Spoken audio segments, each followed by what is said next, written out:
கொத்தமல்லி முட்டை பிரியாணி பார்க்கலாம். கிட்ஸுக்கெல்லாம் லஞ்சுக்கு இது ரொம்ப பெஸ்ட்டான ரெசிபி. இஞ்சி எடுத்துக்கோங்க, பூண்டு சேர்த்துட்டு 4 போல் பச்சை மிளகா காரத்துக்கு ஏற்ற மாதிரி சேர்த்துட்டு ஒரு கைப்பிடி ஃபுல்லாக கொத்தமல்லி சேர்த்து நைஸாக அரைச்சி தனியாக எடுத்து வச்சுக்கோங்க. குக்கரில் எண்ணெய் சேர்த்துட்டு ஸ்பைசஸ்லாம் ஆட் பண்ணிட்டு வெங்காயம் ஒரே ஒரு தக்காளி போல் கட் பண்ணி அதையும் நல்லா வதக்கி விட்டுட்டு நம்ம அரைச்சி வச்சுருக்க கொத்தமல்லி பேஸ்ட்டையும் சேர்த்துட்டு தேவையான அளவுக்கு உப்பு சேர்த்துட்டு நல்லா வதக்கிக்கோங்க.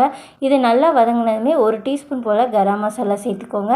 சேர்த்துட்டு வேக வச்ச முட்டை எவ்வளோ வேணாலும் சேர்த்துக்கலாம். நான் 3 தான் சேர்த்துருக்கேன். ஊற வச்ச ஜீரக சம்பா ரைஸையும் சேர்த்துக்கோங்க. 1 கப் அரிசிக்கு நம்ம 2 கப் அளவுக்கு தண்ணி வச்சா போதும். அரிசி கண்டிப்பாக 1/2 hour போல் ஊறணும். அப்போ தான் டேஸ்ட் ரொம்ப நல்லாயிருக்கும். இதை ஒரு வாட்டி கலந்து விட்டுக்கோங்க. உப்பு பத்தாட்டி இந்த ஸ்டேஜில் செக் பண்ணி சேர்த்துக்கோங்க. கொதி வந்ததுக்கப்புறம் மூடி போட்டு 2 விசில் விட்டிங்கனாலே போதும். சூப்பராக நல்லா பொலன்னு வந்திருக்கும். கண்டிப்பாக ட்ரை பண்ணி பாருங்கள். டேஸ்ட் ரொம்ப நல்லாயிருக்கும். ஜீரக சம்பா ரைஸ்க்கு பதிலாக நீங்கள் பாஸ்மதி ரைஸில் கூட ட்ரை பண்ணலாம். கிட்ஸ்லாம் என்ஜாய் பண்ணி சாப்பிடுவாங்க.